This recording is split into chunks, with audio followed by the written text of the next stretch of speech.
Bonjour, bonne année et surtout bonne santé à tous pour ce nouveau numéro de l'année dédié à votre santé sur TLM en partenariat avec la Fondation Hospice Civil de Lyon. C'est au Centre de médecine du sommeil et des maladies respiratoires à l'hôpital de la Croix-Rousse que nous nous rendons. Nous serons accueillis par toute l'équipe du professeur Petitjean. Bonjour docteur Petitjean, qui dit centre de médecine du sommeil dit maladie du sommeil. De quelle pathologie vous occupez-vous ici ? Alors, tout le spectre des pathologies du sommeil est globalement pris en charge dans notre unité. Cela part des syndromes d'apnée du sommeil obstructif, l'insomnie bien évidemment, et enfin un autre groupe qui regroupe les hypersomnies, les parasomnies, et puis une toute petite kyrielle, un groupe extrêmement marginal, comme les syndromes de Klein-Levin ou autres qui sont des hypersomnies récurrentes. Voilà, mais ça, ce sont des formes extrêmement rares. Alors, le sommeil est complètement lié à d'autres fonctions essentielles de l'organisme. Vous venez vous-même de la réanimation. Et d'ailleurs, le service s'occupe à la fois de sommeil et de maladies rares neuromusculaires adultes. Alors, pouvez-vous nous expliquer cette double orientation ? Mon ancien patron, Dominique Robert, avait eu le coup de génie, en fait, d'organiser au sein de son service une prise en charge de l'alpha à l'oméga, de l'insuffisance respiratoire, du début à la fin, si vous voulez, et d'y associer la prise en charge des maladies d'apnée du sommeil. Il existe des liens entre insuffisance respiratoire et sommeil, et c'est du fait de ces liens historiques qu'au départ, sur le groupement Nord, on s'est intéressé à cette double casquette. Pouvez-vous nous rappeler la différence entre l'insuffisance respiratoire restrictive et obstructive ? Ce sont deux types d'insuffisance complètement différentes. Les gens qui ont malheureusement fumé beaucoup peuvent développer une insuffisance respiratoire obstructive. L'insuffisance respiratoire restrictive, si vous voulez, elle est une conséquence d'un trouble de la statique rachidienne, donc des gens qui vont développer à l'adolescence une scoliose, une syphoscoliose importante qui va avoir des conséquences sur leur respiration à partir du moment où ça concerne la colonne dorsale, et puis toutes les atteintes musculaires ou neuromusculaires, d'où notre activité ici dans le domaine des myopathies qui sont pourvoyeuses d'insuffisance respiratoire restrictive. Alors, obstructif fait penser aux apnées du sommeil, alors qu'en fait, ça n'a rien à voir. Vous avez dans la maladie d'apnée obstructive du sommeil une atteinte du pharynx, un dysfonctionnement du pharynx pendant le sommeil en quelque sorte, et qui n'existe que pendant le sommeil. En revanche, la maladie obstructive, post-tabagique ou pas, fait appel à une atteinte du parenchyme pulmonaire, quelle qu'en soit la cause, et elle perdure aussi à l'éveil. Intéressons-nous à présent aux troubles neurologiques dans les maladies du sommeil, c'est-à-dire aux troubles du sommeil qui trouvent une base neurobiologique à leur origine. Bonjour, Dr Laure Peter-Derex. Quels sont les troubles neurologiques du sommeil qui sont pris en charge ici dans le service ? Alors les patients viennent nous voir pour différentes raisons. Certains ne dorment pas assez, les insomniaques, ou dorment trop. Ils souffrent d'hypersomnolence ou alors on a des patients qui viennent pour des comportements moteurs anormaux au cours du sommeil, un sommeil agité. Notre service est plus spécialisé dans les hypersomnies, notamment la narcolepsie, mais donc nous prenons aussi en charge les patients qui ont des parasomnies, donc des comportements moteurs au cours du sommeil, par exemple le somnambulisme ou encore les troubles du comportement en sommeil paradoxal, au cours desquels les patients vont agir leurs rêves et parfois présenter des comportements violents. Le service est centre de compétences pour la narcolepsie et les hypersomnies. Quel est l'état de connaissance sur ces deux pathologies ? Les connaissances ont beaucoup progressé concernant la narcolepsie dans les dernières années. On sait maintenant que la maladie est liée à l'atteinte des neurones à orexine, qui sont des neurones situés profondément dans le cerveau, dans l'hypothalamus. Et l'orexine joue un rôle important dans le maintien de la vigilance. Et donc le déficit en orexine chez les patients narcoleptiques va s'accompagner de la somnolence. Alors c'est une maladie qu'on ne sait pas guérir aujourd'hui, mais qu'on peut soigner. Et on a notamment des traitements qui sont capables de soulager de manière significative les symptômes des patients. Alors, on connaît moins de choses sur les hypersomnies non narcoleptiques. potentiellement parce qu'il s'agit de maladies plus hétérogènes. Il y a une maladie particulière qui s'appelle le syndrome de Klein-Levin, qui est une hypersomnie récurrente, où les connaissances ont bien avancé grâce au centre de référence national du professeur Arnulf à Paris.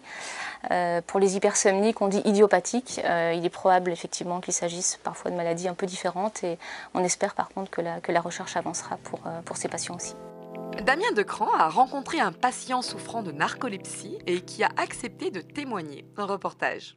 J'ai fait une paralysie il n'y a pas longtemps, où j'ai rêvé dans la nuit et quand je me suis réveillé, impossible de bouger dans le lit pendant 10 minutes. Mais ça m'est arrivé qu'une fois, mais quand ça m'est arrivé, j'ai stressé. Cette paralysie au réveil, Steven la doit à sa narcolepsie, une maladie qui s'est déclarée lors de vacances en avril 2009. Je faisais que de dormir toute la semaine. Du coup, au début, on avait mis sur le compte du ski tout l'hiver que j'avais fait, mais 2 ou 3 mois après, on ne pouvait plus dire que c'était la fatigue du ski. On est allé chez le médecin, il nous a envoyé vers un neurologue à Grenoble, qui lui il m'a fait faire des tests, des veilles, et il m'a fait comprendre que j'étais narcoleptique.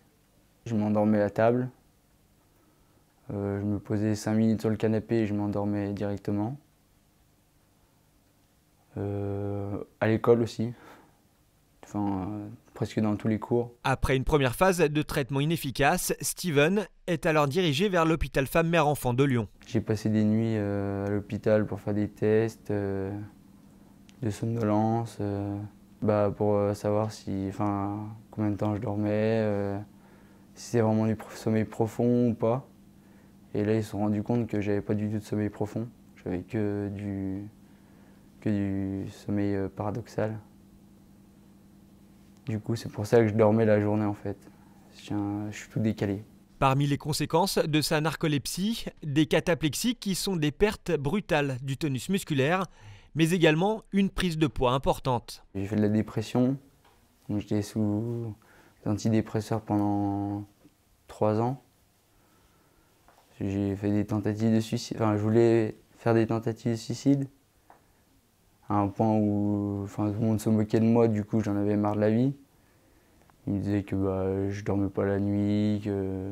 J'ai été suivi par une psychiatre pendant 3 ans, mais pour moi ça m'aidait pas, ça changeait pas ce que je voulais faire et la haine que j'avais envers cette maladie. Et du coup, on a arrêté. Et après, le médecin m'a mis sous antidépresseur. Et après, quand j'ai commencé à perdre du poids, que j'ai commencé à accepter la maladie, ça allait mieux en mieux. Du coup, on a baissé la dose. Et après, on a arrêté définitivement et maintenant, ça se passe bien. J'ai accepté à vivre avec. Et puis aujourd'hui, ici, je le vis mieux. Je le vis bien. Très bien, je trouve, parce que quand je vois d'autres narcoleptiques à Lyon, je me dis que je suis pas du tout, je m'en sors bien. Longtemps confondues avec les ronflements, les apnées du sommeil sont en réalité une maladie du sommeil, ou plus exactement une pathologie respiratoire qui a un retentissement direct sur la qualité du sommeil. Ces apnées respiratoires interviennent en effet exclusivement pendant le sommeil, ou plus exactement, on l'a découvert récemment, dès qu'il y a une baisse importante de la vigilance. Donc proche du sommeil, mais pas que. Bonjour docteur Émeric Soffer. Pouvez-vous commencer par nous rappeler ce que sont les apnées du sommeil et également leurs conséquences? À chaque fois que le patient va inspirer, le pharynx va avoir tendance à se refermer sur lui-même. Du coup, comme il se referme sur lui-même, il n'y a plus d'air qui passe au travers, plus d'air qui arrive dans les poumons et moins d'oxygène qui arrive dans le sang. Et ça, l'organisme va s'en rendre compte. Il va générer ce qu'on appelle un micro-éveil qui va avoir pour but d'éveiller un petit peu le patient, sans le réveiller complètement. En général, ils ne s'en rendent pas compte. Mais la conséquence de tous ces micro-éveils, c'est que ça va fragmenter le sommeil. Ça rend le sommeil non réparateur, ce qui explique la somnolence la journée. Alors, les conséquences, il y a celles qui sont liées à la mauvaise oxygénation. Ça va favoriser les maladies cardiovasculaires. Et puis, la conséquence qui est un petit peu plus pratique pour les patients, c'est qu'à cause de ces anomalies respiratoires, il y a ces micro-éveils qui fragmentent le sommeil. Et donc, le sommeil ne sera plus réparateur. Vos travaux de recherche portent sur le lien entre ces apnées du sommeil et la drépanocytose, donc qui est une maladie génétique qui, a priori, n'a rien à voir. Alors, en quoi elles ont à voir et que cherchez-vous à explorer à travers vos travaux? La drépanocytose, c'est la première maladie génétique en France et dans le monde. Et en fait, cette maladie, elle repose sur une mutation génétique qui va entraîner la synthèse d'une hémoglobine anormale, qui est l'hémoglobine S, qui a la propriété de polymériser, c'est-à-dire de former de longs filaments quand elle est dans une situation où la quantité d'oxygène à son contact baisse. Et cette polymérisation de l'hémoglobine va faire se déformer les globules rouges et ils vont prendre cette forme en faucille, d'où le nom également de anémie falciforme. Et le syndrome d'apnée du sommeil, c'est la principale pathologie qui fait baisser la quantité d'oxygène pendant la nuit. Et donc on s'est demandé si un patient drépanocytaire qui avait en plus un syndrome d'apnée du sommeil n'était pas plus à risque de transformer ces globules rouges en faucille et donc d'avoir plus de complications. On a pu découvrir au cours de cette émission que finalement, autour de la médecine du sommeil, on aborde beaucoup d'autres thématiques de prime abord sans lien direct avec le sommeil. Et pourtant, le Centre de médecine du sommeil de l'hôpital de la Croix-Rousse est ainsi centre de référence national pour les maladies neuromusculaires graves, centre de référence constitutif du syndrome de drépanocytose majeure et enfin centre de compétence sur la narcolepsie et les hypersomnies rares. Comment orientez-vous vos travaux de recherche? On l'imagine notamment en collaboration avec le Centre de recherche en neurosciences lyonnaises. Les travaux de recherche sont orientés, il y a différents domaines en lien avec le Centre de recherche de neurosciences et puis des aspects beaucoup plus cliniques, beaucoup plus spécifiques à notre unité, comme par exemple un projet récent que nous allons probablement mettre en place, qui est l'analyse et l'étude de l'élasticité des tissus et notamment de la langue dans le cas des maladies d'apnée du sommeil. Comme vous le savez, grâce aux dons et aux legs qu'elle perçoit, la Fondation HCL peut apporter son soutien financier à des services comme le vôtre. Quels seraient aujourd'hui vos besoins? Un service comme le nôtre est toujours à l'affût de tout ce qui peut lui être donné parce que les projets de recherche sont nombreux. Nous avons besoin effectivement d'argent pour développer tous ces projets. Il y a également les aides en personnel, tout ce qui concerne l'équipement du service. Nous avons toujours besoin de moderniser, de nous équiper au mieux et au plus près de ce qui se fait le mieux actuellement pour la prise en charge de nos patients. Notre émission est à présent terminée. Nous vous remercions de nous avoir suivis. Nous remercions bien sûr toute l'équipe de Centre de médecine du sommeil et des pathologies respiratoires de nous avoir accueillis. Le mois prochain, c'est au centre hospitalier Lyon-Sud que nous nous rendrons, où nous serons accueillis dans le service de néphrologie par le professeur Denis Fouque. D'ici là, portez-vous bien et encore bonne année, meilleurs vœux.